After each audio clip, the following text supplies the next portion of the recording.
মই আজি এই অঞ্চলৰ 40-25টা ঘৰৰ ৰাইজ যিসকলে এই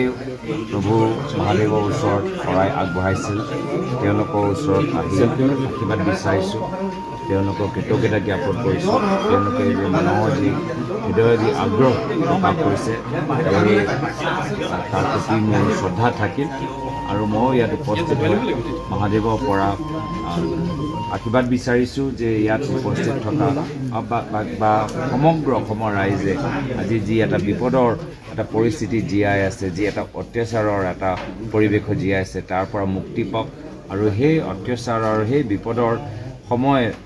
লগত যুঁজিবলৈ মহাদেৱে যে সমগ্ৰ অসমবাসী ৰাইজক শক্তি প্ৰদান কৰক এয়া মোৰ প্ৰাৰ্থনা আছে